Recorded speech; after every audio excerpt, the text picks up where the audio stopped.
Okay, good morning all of you. तो आज का सेशन स्टार्ट करते हैं। ठीक है, एक क्वेश्चन से स्टार्ट करते हैं। ठीक है, अच्छा क्वेश्चन है, वहीं से स्टार्ट करते हैं। ठीक है, क्वेश्चन है given that f dash x greater than 0 and g dash x less than 0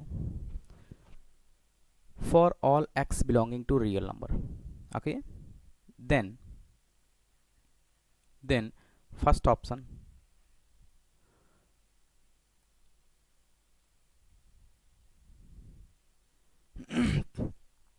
f7 greater than f2, second option g2 less than g of minus 1, third option f of g of 7 less than f of g of 2, fourth option g of f of minus 1 greater than g of f of 4. Okay, choose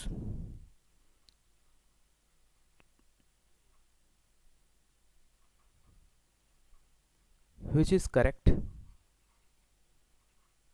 given above.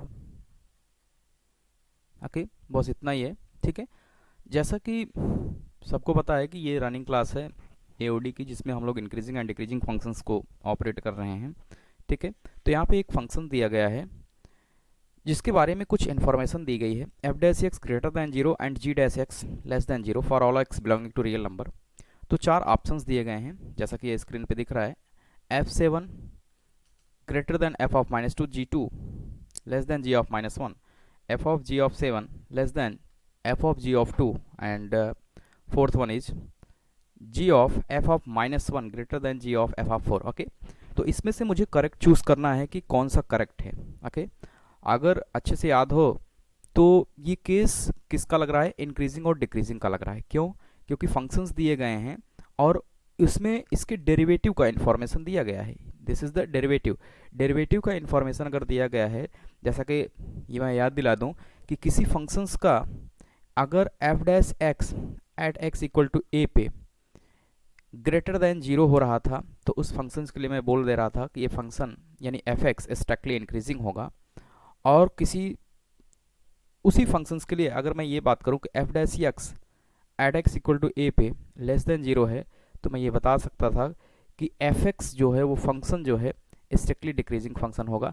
It means कि जो F x का nature हमने देखा पिछली class में, वो किस पे डिपेंड कर रहा था, उसके डेरिवेटिव पे डिपेंड कर रहा था।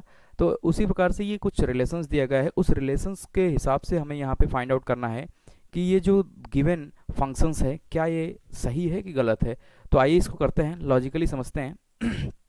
ठीक है, तो पहले मैं थोड़ा सा कुछ कंक्लूजन निकाल लेता हूँ, कुछ बेसिक कंक्लूजन। जैसे अगर मैं स्ट्रिक्टली इंक्रीजिंग की बात करूँ, स्ट्रिक्टली इंक्रीजिंग की, ठीक है, क्वेश्चंस का बेस समझिएगा। क्वेश्चंस करना इंपॉर्टेंट नहीं होता है, उसके थीम को समझना इंपॉर्टेंट होता है। ओके, तो जैसे यहाँ पे मैं स्ट्रिक्टली इंक्रीजिंग की अगर बात करूँ, तो यहाँ पे हम लोगों ने क्या देखा था स्ट्रिक्टली इंक्रीजिंग के केस में कि जैसे एक ग्राफ मैंने बना लिया, this is the y equal to f x. ठीक है, y equal to f x, ये स्ट्रिक्टली इंक्रीजिंग का ग्राफ है। ओके, अगर इसके बेसिक को मैं समझने का प्रयास करूं तो मैं कुछ ऐसा बना सकता हूं। मान लीजिए ये पॉइंट 1 है और ये पॉइंट क्या है, 5 है। ये पॉइंट 1 है, ये पॉइंट 5 है। ओके, इसके करस्पॉन्डिंग यहाँ पे क्या आ जाएगा, एफ ऑफ 1 इसकी वैल्यू। ठीक है, और इसकी वैल्यू क्या आ जाएगी, एफ ऑफ 5। ओके, क्लियरली ये मुझे दिख रहा है कि एफ ऑफ 5 ग्रेटर होगा किससे, एफ ऑफ 1 से। ओके, इसका मतलब अगर ये स्ट्रिक्टली फंक्शंस का ग्राफ है तो मैं ये कह सकता हूँ कि कोई भी स्ट्रिक्टली फंक्शंस के लिए उसके बड़े नंबर पर, यानी कि जो इनपुट हम दे रहे हैं उसके बड़े नंबर पर जो वैल्यू आती है वो छोटे वाले नंबर के फंक्शंस के वैल्यू से क्या होती है, बड़ी होती है। यहाँ से ये कंक्लूजन निकल आया, यानी कि अगर कोई भी नंबर दिया गया है तो उसके फंक्शन की वैल्यू स्ट्रिक्टली इंक्रीजिंग फंक्शन के लिए क्या होती है, हमेशा बड़ी होती है। क्लियर है? ये कॉन्सेप्ट अगर नहीं क्लियर है तो ये सवाल करने में थोड़ा सा असहज महसूस करेंगे। ओके, देखिए क्लियर है एकदम। अगर हम लोग कोई बड़े फंक्शंस पे वैल्यू निकाल रहे हैं स्ट्रिक्टली इंक्रीजिंग फंक्शन पे, बड़े वैल्यू, बड़े इनपुट को मतलब क्या हुआ 5, बड़े इनपुट के लिए फंक्शन की वैल्यू स्ट्रिक्टली इंक्रीजिंग में क्या आ रहा है, बड़ी वैल्यू आ रही है, यानी फंक्शन की वैल्यू क्या आ रही है, लार्जर आ रही है। और छोटे वैल्यू के लिए जो फंक्शन की वैल्यू आ रही है वो छोटी आ रही है। ओके, क्लियर है, ये रिलेशनशिप समझ में आ गया। ये किस केस में है, स्ट्रिक्टली इंक्रीजिंग के केस में है। ओके, अब यही चीज अगर मैं स्ट्रिक्टली डिक्रीजिंग के केस में देखूं, स्ट्रिक्टली डिक्रीजिंग के केस में, तो केस 2 में ले रहा हूं, ठीक है। दूसरे केस की अगर मैं बात करूं स्ट्रिक्टली डिक्रीजिंग के, स्ट्रिक्टली डिक्रीजिंग में क्वेश्चन का थीम समझने का अगर मैं प्रयास करूं, तो जैसे ये ग्राफ है y equal to f x, okay, y equal to f x का हमने ग्राफ बना लिया। अब इसमें हम समझने का प्रयास करते हैं कि वैल्यू क्या आती है फंक्शंस की, क्योंकि यहाँ पे जो हमारा क्वेश्चन है वो फंक्शंस के वैल्यू के रेफरेंस में दिया है।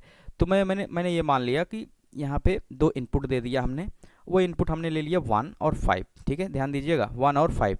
इसके करस्पॉन्डिंग फंक्शंस की वैल्यू अगर मैं ड्रॉ करूँ तो ये हो जाएगा, इसको मैं क्या लिख सकता हूँ, एफ ऑफ 1, और यहाँ पे क्या हो जाएगा, एफ ऑफ 5। अब यहाँ पे देखिए पूरा मामला पलट गया, ठीक है, क्या हो गया कि यहाँ पे छोटे नंबर पर फंक्शन की वैल्यू क्या आ रही है, बड़ी आ रही है, और जबकि यहाँ पे क्या आ रहा था, बड़े वैल्यू पे फंक्शन की वैल्यू बड़ी आ रही थी। दोनों में अंतर समझिएगा, ठीक है। इंक्रीजिंग में बड़े नंबर पे फंक्शंस की वैल्यू बड़ी आ रही थी, छोटे नंबर पे फंक्शन की वैल्यू छोटी आ रही थी, so that this relation hold. ये रिलेशन कब होल्ड किया, ये रिलेशन तभी होल्ड किया स्ट्रिक्टली इंक्रीजिंग के केस में, बड़े वैल्यू पे फंक्शन की वैल्यू जो होती है वो बड़ी आती है, और छोटे इनपुट पे फंक्शंस की वैल्यू क्या आती है, छोटी आती है। लेकिन अगर मैं इसमें बात करूं स्ट्रिक्टली डिक्रीजिंग फंक्शंस में, तो ये जो इनपुट है, यानी छोटे इनपुट पे फंक्शंस की वैल्यू क्या आ रही है, बड़ी आ रही है, और बड़े इनपुट पे फंक्शंस की वैल्यू क्या आ रही है, छोटी आ रही है। तो यहाँ से मैं कह सकता हूँ कि एक रिलेशनशिप यहाँ पे मेरे को होल्ड हो रहा है, F of 1 greater than F of 5, ठीक है। दोनों इनवर्स है, दोनों इनवर्स है। स्ट्रिक्टली इंक्रीजिंग और डिक्रीजिंग का केस अगर देखा जाए तो यहाँ पे ये होल्ड करेगा, ओके, यहाँ पे ये रिलेशन होल्ड करेगा, ठीक है। तो दोनों में मुझे समझने में क्या आया, समझने में ये सिर्फ आया कि अगर कोई नंबर दिया गया है, ठीक है, कोई इनपुट्स दिया जा रहा है, अगर स्ट्रिक्टली इंक्रीजिंग का पूछ रहा है, तो बड़े नंबर पे उसके फंक्शंस की वैल्यू हमेशा क्या होगी, बड़ी होगी। ये कॉन्सेप्ट है, ये कॉन्सेप्ट अगर नहीं समझ में आ रहा है तो ये क्वेश्चन नहीं हो पाएगा, ओके। और छोटे इनपुट के लिए डिक्रीजिंग फंक्शन में क्या होता है, बड़ी वैल्यू आती है, जैसा कि ये ग्राफ में दिख रहा है, ठीक है। ये किसका ग्राफ है, ये है स्ट्रिक्टली डिक्रीजिंग का ग्राफ है, स्ट्रिक्टली डिक्रीजिंग फंक्शंस का ग्राफ है, ओके। और यहाँ पे अगर मैं पहले वाले की बात करूं तो ये किसका ग्राफ है, ये ग्राफ है स्ट्रिक्टली इंक्रीजिंग का। किसका ग्राफ है, स्ट्रिक्टली इंक्रीजिंग फंक्शंस का। तो आइए क्वेश्चंस का अगर थीम समझ में आ गया होगा कि बड़े इंक्रीजिंग में बड़े इनपुट पे फंक्शन की वैल्यू बड़ी होती है, जबकि वहीं पे अगर बड़े इनपुट में डिक्रीजिंग में देखो तो उसके फंक्शन की वैल्यू क्या होती है, छोटी होती है। उसी लॉजिक पे इसको मैं करूंगा, ओके। तो आइए ऑप्शन नंबर 1 चेक करते हैं, ऑप्शन नंबर 1 चेक करते हैं, ओके। ऑप्शन 1 चेक करते हैं। ऑप्शन ये कह रहा है कि f of 7 greater than f of 2, okay, ये मेरे को चेक करना है। जबकि रिलेशनशिप हमको क्या दिया है, यहाँ पे गिवन है हमारे पास, गिवन में क्या है कि f dash x greater than 0 and g dash x less than 0। तो इससे यहाँ पे मैं कंक्लूजन क्या निकाल सकता हूँ, इससे कंक्लूजन ये निकाल सकता हूँ कि अगर हमने पिछली क्लास में देखा था कि f dash x greater than 0 होगा तो fx कैसा होगा, fx होगा स्ट्रिक्टली इंक्रीजिंग फंक्शन। और यहाँ के लिए अगर मैं कंक्लूजन निकालूँ तो gx कैसा होगा, अगर gx लेस देन 0 है तो यहाँ पे gx कैसा होगा, स्ट्रिक्टली डिक्रीजिंग फंक्शन होगा। कैसा होगा, स्ट्रिक्टली डिक्रीजिंग फंक्शन होगा, ठीक है। gx कैसा होगा, स्ट्रिक्टली डिक्रीजिंग फंक्शन होगा, ठीक है। ये तो क्लियर ही होगा, gx is strictly decreasing function, यानी fx और gx का नेचर मुझे अभी फाइंड आउट हुआ है। fx अगर स्ट्रिक्टली इंक्रीजिंग फंक्शन है तो इसका मतलब है कि बड़े नंबर, यानी बड़े नंबर पर उसके फंक्शन की वैल्यू 2 पे मुझे चेक करना है और 7 पे। तो यहाँ पे 7 क्या है, बड़ा नंबर है, 2 क्या है, छोटा नंबर है। तो अभी हमने देखा कि स्ट्रिक्टली इंक्रीजिंग के केस में बड़े नंबर पर उसके फंक्शन की वैल्यू क्या होती है, बड़ी होती है। That means f7 greater than क्या होगा, f2। ये रिलेशनशिप होल्ड करेगा स्ट्रिक्टली इंक्रीजिंग के लिए, इसलिए ये ऑप्शन क्या होगा, करेक्ट। ये ऑप्शन क्या हो जाएगा, करेक्ट हो जाएगा, ओके। यानी कि ऑप्शन ए क्या होगा, करेक्ट होगा। अगला देखते हैं, ठीक है। अगला मैं सेकंड ऑप्शन चेक करता हूं। सेकंड ऑप्शन क्या दिया है, दिया है कि g of 2 less than g of -1, okay. तो अभी हमें ये पता चल गया कि g डैश x क्या है, less than 0। That means that means यहाँ से मैं क्या कह सकता हूँ कि जी एक्स फंक्शन क्या होगा, अगर ये दिया है तो यहाँ से जी एक्स के बारे में क्या कंक्लूड कर सकते हैं, g x is strictly decreasing function. G x कैसा होगा, स्ट्रिक्टली डिक्रीजिंग फंक्शन। और स्ट्रिक्टली डिक्रीजिंग फंक्शन क्या बताता है मुझे कि छोटे पे फंक्शंस की वैल्यू क्या आती है, बड़ी आती है, और बड़े पे छोटी आती है। दैट मीन्स यहाँ पे मैं ये कह सकता हूँ कि -1 क्या है, छोटा है, -1 क्या है, छोटा है, किससे, -1 छोटा है किससे, 2 से। अगर -1 छोटा है 2 से तो इसके फंक्शन की वैल्यू g ऑफ 2 ले लिया, g ऑफ -1। तो according to this definition strictly decreasing के केस में जो नंबर छोटा होता है उस पे फंक्शंस की वैल्यू क्या होती है, बड़ी होती है। तो ये रिलेशन क्या करेगा, होल्ड करेगा। अगर ये रिलेशन होल्ड करेगा तो ये क्या होगा, ट्रू होगा। Okay, this is also the true, यानी ऑप्शन नंबर 2 भी क्या होगा, करेक्ट होगा। ओके, अगले सवाल की तरफ चलते हैं, यानी कि उसके पार्ट की तरफ, कुछ थर्ड पार्ट की तरफ चलते हैं। ठीक है, ध्यान से देखिएगा। ठीक है, थर्ड पार्ट क्या करता है, f of g of 7 less than f of g of 2। Okay, composite function है ये, this will be composite function. Composite मतलब क्या होता है, फंक्शन के अंदर अगर फंक्शन है तो उसको क्या बोलते हैं, कंपोजिट फंक्शन। ओके, तो आइए देखते हैं, पहले समझते हैं। यानी कि कभी भी कंपोजिट फंक्शन को हम लोग जब ऑपरेट करना शुरू करते हैं तो इनर फंक्शन से ऑपरेट करना शुरू करते हैं। ठीक है, इनर से आउटर की तरफ। इनर फंक्शन क्या है, g of x, outer function क्या है, f ऑफ x। तो इसको ऑपरेट करना कहां से शुरू करेंगे, अंदर से ऑपरेट करना शुरू करेंगे। तो क्या दिया है information, g dash x less than 0। That means कि gx क्या होगा हमारा, gx हमारा होगा strictly decreasing function. Okay, fx के बारे में मुझे क्या दिया है, f डैश x यहाँ पे ग्रेटर देन 0। तो इससे हमें क्या मिलेगा, इससे तो हमें ये मिल गया, और f डैश x से हमको fx के बारे में क्या मिल गया, fx इस कैसा होगा, स्ट्रिक्टली इंक्रीजिंग फंक्शन। ओके, तो आइए देखते हैं, g dash x less than 0। Okay, इसका मतलब क्या हुआ, इसका मतलब ये हुआ कि छोटे नंबर पर, अगर मैं इसमें देखूं, छोटा नंबर क्या है, 2 है, छोटा नंबर क्या है, 2 है। यहाँ पे ये रिलेशनशिप रहेगा, नंबर छोटा है ना, तो रिलेशनशिप ये होल्ड करेगा। नंबर अगर छोटा है तो उसके g फंक्शन की, यानी कि g मतलब डिक्रीजिंग फंक्शंस की वैल्यू अगर मैं देखूं तो g ऑफ 2 क्या होगा, बड़ा होगा f ऑफ 7 से। क्यों, क्योंकि ये डिक्रीजिंग फंक्शन है। ओके, अब देखिए इसके g ऑफ 2 की वैल्यू क्या आ रही है, बड़ी आ रही है। अब हम यहाँ उसके बाहर कौन सा फंक्शन ऑपरेट करने वाले हैं, उसके बाहर मैं ऑपरेट करने वाला हूं f फंक्शन। उसके बाहर कौन सा फंक्शन ऑपरेट करूंगा, f फंक्शन। यानी कि f फंक्शन क्या है, स्ट्रिक्टली इंक्रीजिंग फंक्शन है। स्ट्रिक्टली इंक्रीजिंग का मतलब क्या होता है, जिस पे फंक्शन की वैल्यू बड़ी होती है। तो बड़ी तो यहाँ पे ये है, अभी बड़ी तो यहाँ पे ये है।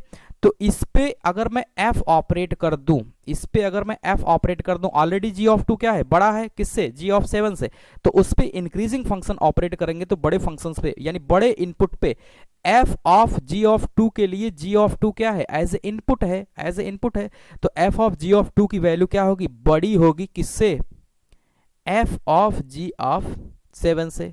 कंफ्यूज नहीं होना है, ठीक है, कैसे, क्लियर है, क्लियर होना चाहिए। और ये ऑप्शन भी क्या होगा, ट्रू होगा। क्यों ट्रू होगा, क्योंकि छोटे पे फंक्शंस की वैल्यू बड़ी आती है, कब, स्ट्रिक्टली डिक्रीजिंग के लिए। और जैसे ही मैंने स्ट्रिक्टली डिक्रीजिंग का फंक्शन ऑपरेट किया तो 2 जो है छोटा है 7 से, तो उसके फंक्शन की वैल्यू क्या आ गई, बड़ी आ गई।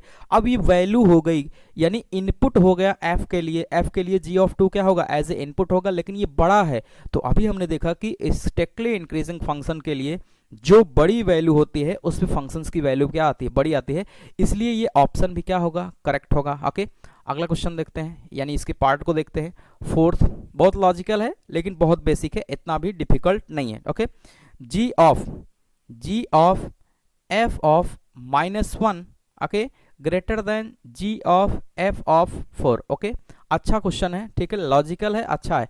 जिस व्यक्ति को इसके बेसिक्स पता होंगे कि स्ट्रिक्टली इंक्रीजिंग और स्ट्रिक्टली डिक्रीजिंग का काम क्या होता है, कैसे इनपुट्स पे फंक्शंस की वैल्यू इंक्रीज और डिक्रीज करती है, उस हिसाब से इसको हम ऑपरेट कर सकते हैं। ओके, तो आइए देखते हैं, फिर से मैं लिख ले रहा हूं, ओके, कंफ्यूजन नहीं है, ठीक है। g डैश x क्या है, लेस देन 0। दैट मीन्स यहां से मैं कंक्लूड कर सकता हूं gx क्या होगा, एक्जैक्टली डिक्रीजिंग फंक्शन होगा। ओके, एक रिलेशनशिप ये मुझे दिया है, उसके बाद मुझे दिया है f dash x greater than 0। यहां से मैं कंक्लूड कर सकता हूं कि fx क्या होगा, एक्जैक्टली इंक्रीजिंग फंक्शन होगा। दो रिलेशनशिप यहां से मैं निकाल पाया हूं, ठीक है। This will be the given, this will be the given. For the information, ये इंफॉर्मेशन के लिए दिया है। आप देखिएगा, समझिएगा, यहाँ पे अगर मैं बात करूँ तो इनर फंक्शन क्या है, एफ ऑफ -1 एफ ऑफ -4, यानी कि मैंने क्या बताया, ये कंपोजिट फंक्शन है। फंक्शन के अंदर जब भी मैं फंक्शन पढ़ाऊंगा अभी आने वाले समय में, यहीं से मैंने स्टार्ट कर दिया है क्योंकि ये अभी क्लास में रनिंग है, ठीक है, तो मैंने सोचा यहीं से स्टार्ट करते हैं। अदरवाइज जब भी मैं स्टार्ट करता तो बेसिक से स्टार्ट करता, यानी कि स्टार्टिंग से, लेकिन सेशन लेट मैंने स्टार्ट किया ऑनलाइन, तो इस वजह से यहीं से स्टार्ट कर रहा हूँ, ठीक है। ओके तो देखिए, अदरवाइज फंक्शन पढ़ाऊंगा तो वहाँ पे पढ़ाऊंगा कंपोजिट फंक्शन क्या होता है, कैसे उसको ऑपरेट करते हैं, ठीक है।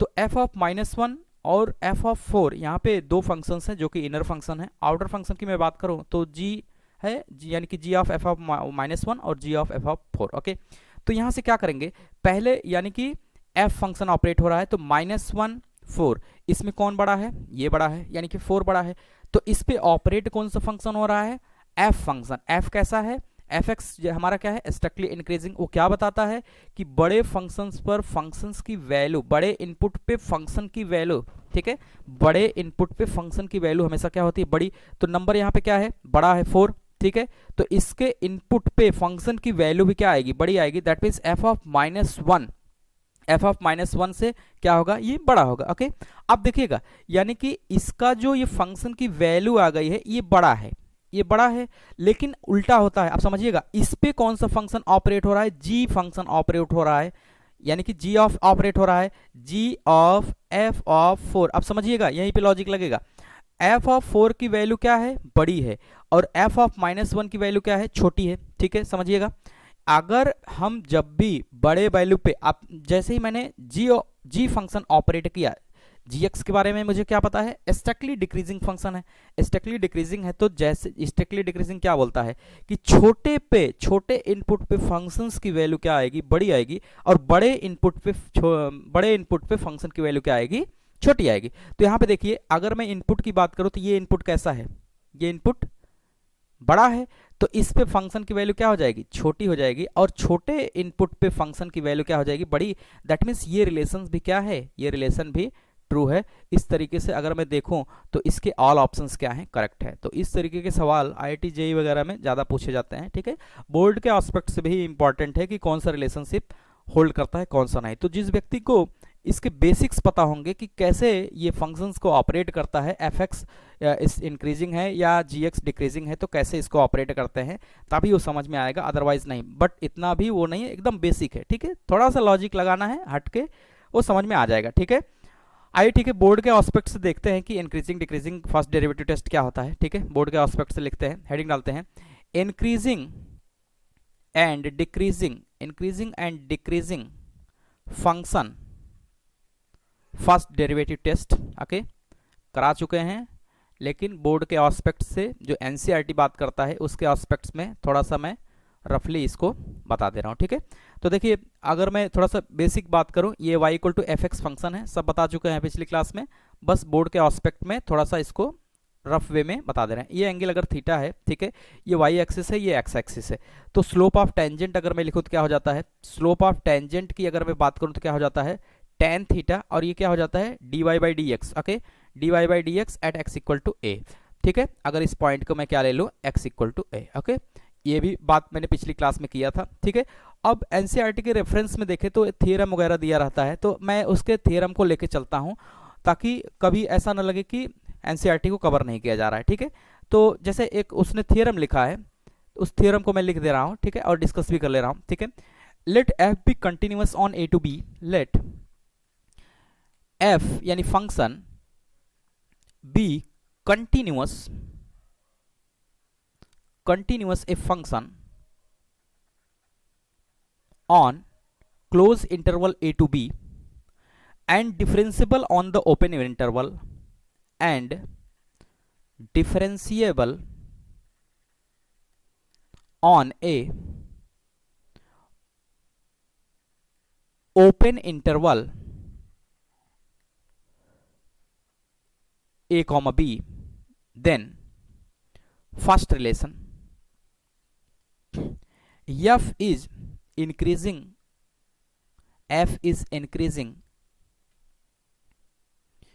in close interval a to b, ठीक है, ये फर्स्ट पॉइंट है।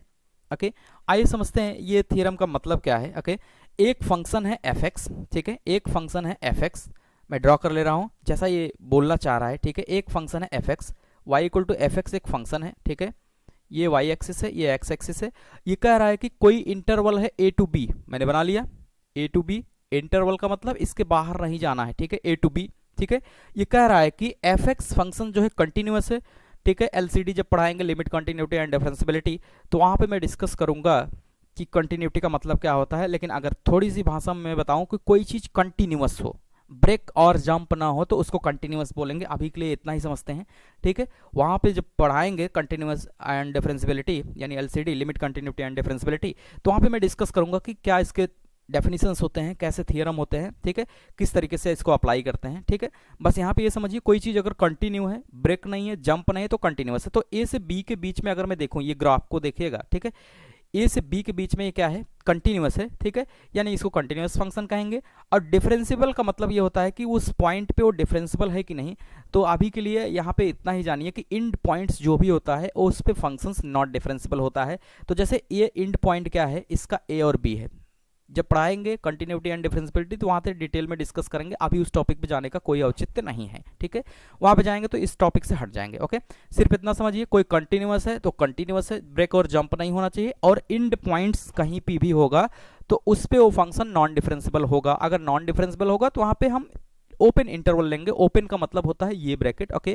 क्लोज का मतलब ये होता है, ओपन का मतलब होता है कि जो भी इंटरवल्स मुझे दिया गया है, जैसे ए टू बी, तो ए को छोड़ के ए के आगे से और बी को छोड़ के बी के पीछे से उसके बीच की वैल्यू को सेट हम लेंगे। और क्लोज इंटरवल का मतलब यहाँ पे सिर्फ ये समझेंगे कि ए से स्टार्ट करेंगे, यानी including a to b, b को भी इंक्लूड करेंगे। ओके, आइए देखते हैं डेफिनेशन को। F is increasing in A to B, ये कह रहा है कि F is increasing A to B, तो सिंपल है, if F dash x greater than zero. कल ही देखा था कि अगर वो फंक्शन का first order derivative greater than zero होगा for all x belonging to A to B, यानी ए से बी के बीच में अगर उसका डेरिवेटिव, डेरिवेटिव का मतलब क्या होता है, इनडायरेक्ट अगर मैं समझूं तो इसका मतलब क्या है पता है, इसका स्लोप, इस फंक्शन का स्लोप वही तो होता है। इस फंक्शन का स्लोप क्या होगा, पॉजिटिव होगा। यहां से भी देख सकते हैं, इस फंक्शन का स्लोप अगर मैं निकालता तो पॉजिटिव होगा। वही है यहाँ पे f dash x, F dash x कुछ और नहीं, इसके किसी पर्टिकुलर पॉइंट पे ए टू बी के बीच का स्लोप है। तो वही मैं डायरेक्ट बोल दिया था कि एफ डैश एक्स अगर ग्रेटर देन जीरो होगा तो स्ट्रिक्टली क्या होगा, इंक्रीजिंग होगा। ओके, अगला देखते हैं सेकंड पॉइंट, ठीक है।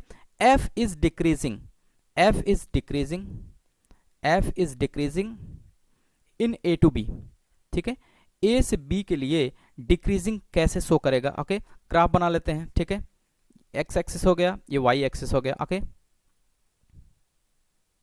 ठीक। तो डिक्रीजिंग का ग्राफ कैसे होता है, ऐसे होता है, ठीक है। Y equal to f x बना लिए, ठीक है, y equal to f x एक फंक्शन बना लिए। तो यहाँ पे क्या लिखेंगे, if F dash x less than zero, क्या होना चाहिए, इसका स्लोप नेगेटिव होना चाहिए। तो यहां से मैं देख भी सकता हूं स्लोप निगेटिव कब आएगा, स्लोप निगेटिव तब आएगा जब इस तरीके से ग्राफ बना होगा, ठीक है, ये इसको टच करता हुआ जाता है। तो यहाँ पे अगर थीटा लिखते, tan थीटा, तो इसका स्लोप क्या होगा, निगेटिव। तो इस तरीके कब आएगा, जब इसका डेरिवेटिव किसी पर्टिकुलर पॉइंट पे f dash x less than क्या होगा, जीरो होगा। For all x belonging to A to B, यानी कि ए टू बी जो ये इनपुट हम दे रहे हैं, ठीक है, ए से बी के बीच में, ए से बी के बीच में, उसके लिए अगर इसका फर्स्ट ऑर्डर डेरिवेटिव क्या होगा, लेस देन जीरो होगा, तो ये क्या होगा, decreasing function a to b के लिए होगा। क्लियर होगा, ठीक है। अगला देखते हैं केस 3, ठीक है, थर्ड पॉइंट, ठीक है। F is constant function, F is constant function, constant function कब होगा, ओके, ठीक है, बिल्कुल आसान है, ठीक। एक्स एक्सिस हो गया, वाई एक्सिस हो गया, ओके, ठीक। तो कांस्टेंट का मतलब क्या होता है, बिल्कुल कांस्टेंट। कांस्टेंट का मतलब क्या होता है कि मैं इनपुट कुछ भी देता जाऊं, मैं इनपुट कुछ भी दूं, लेकिन उसके फंक्शंस की जो वैल्यू है, उसके फंक्शंस की वैल्यू चेंज नहीं होनी चाहिए। यहां पे सिर्फ क्या आ रहा है, एफ ऑफ एक्स, या पर्टिकुलर कुछ भी वैल्यू मैं मान लूं, यानी कि मैं इनपुट x1 दिया, x2 दिया, x3 दिया, लेकिन क्या इसके फंक्शन की वैल्यू चेंज हुई, नहीं। यानी कि अगर कांस्टेंट है तो मुझे ये भी पता है कि d अपॉन dx कोई कांस्टेंट फंक्शन, उसका डेरिवेटिव क्या आता है, जीरो आता है, ठीक है, ये मुझे पता है। तो अगर ये कांस्टेंट फंक्शन है ठीक है, कांस्टेंट फंक्शन है, तो यहाँ पे क्या लिखेंगे, इफ एफ डैश एक्स, उसका डेरिवेटिव मैं निकालूंगा, ठीक है, किसी पर्टिकुलर पॉइंट के लिए, तो क्या आएगा, 0 आएगा, कांस्टेंट फंक्शन है। ओके, तो यहाँ से एफ डैश क्या लिख देंगे, 0। यानी कि अगर एफ डैश एक्स किसी फंक्शन का 0 आ रहा है, किसके लिए, for all x belonging to A to b, इस पर्टिकुलर ए से बी के बीच में, अगर मैं इस पॉइंट को ए ले लूं, इस पॉइंट को बी ले लूं, इसके बीच में जितने भी होंगे उसका डेरिवेटिव क्या आ रहा है, फर्स्ट ऑर्डर डेरिवेटिव अगर 0 आ गया, तो इसका मतलब हम समझ जाएंगे स्लोप क्या है, 0। तो यहां से मैं लिख सकता हूं slope equal to 0, that is tangent oblique line is parallel to x axis. Okay, यहाँ पे स्पष्ट भी है कैसे स्लोप बनेगा। स्लोप हमेशा क्या होता है, इंक्लाइनेशन ऑफ लाइन और tangent with the X axis, inclination of line और tangent with the X axis. इसका इंक्लाइनेशन कहाँ है, कोई इंक्लाइनेशन है, कुछ है ही नहीं। यहाँ पे थीटा इक्वल टू क्या है, 0 डिग्री, यानी इसका स्लोप ही नहीं है। ओके, तो ऐसे फंक्शंस को हम क्या बोलेंगे, कांस्टेंट फंक्शन। क्लियर है, ये बोर्ड के aspect say about the NCERT जो इस तरह की बात करता है उसको मैंने डिस्कस किया। अदरवाइज पिछले लेक्चर में मैंने डिफाइन कर दिया है कि दो लैंग्वेज में और 4 केसेस हमने बताया था, ठीक है, कि एफ डैश एक्स का साइन क्या होता है, कि अगर जहां पे x इक्वल टू 0 है, उसके पीछे आगे जाने पे उसके फंक्शंस की वैल्यू अगर पॉजिटिव ही आ रही है उसके एफ डैश एक्स की, तो स्ट्रिक्टली इंक्रीजिंग होगा। अगर होल पैनल पे यानी कि होल नंबर लाइन पे अगर निगेटिव आ रहा है तो स्ट्रिक्टली डिक्रीजिंग होगा। अगर बोथ केसेस है प्लस माइनस का, तो नाइदर इंक्रीजिंग नॉर डिक्रीजिंग। ठीक है, ये बोर्ड के एस्पेक्ट्स में बात कर रहा हूं कि बोर्ड्स के बुक्स में इस तरीके का डिस्कशन है, इसलिए मैंने इसको कवर किया। ओके, आइए क्वेश्चंस देखते हैं किस तरह का क्वेश्चन पूछा जाता है। ओके, ठीक है, show that the function given by, okay, show that the function given by fx equal to 3x plus 7 is strictly increasing on r। Okay, यानी कि इस r के लिए पूछ रहा है कि, यानी कि जो r क्या होता है, माइनस इन्फिनिटी से इन्फिनिटी, ऑलरेडी बता चुके हैं। ठीक है, माइनस इन्फाइनाइट से इन्फाइनाइट, यानी जो भी इनपुट्स दिए जा रहे हैं माइनस इन्फाइनाइट से इन्फाइनाइट के बीच में नंबर लाइन पे, क्या उसके लिए ये function 3x plus 7 strictly increasing होगा या नहीं। ठीक है, बेसिक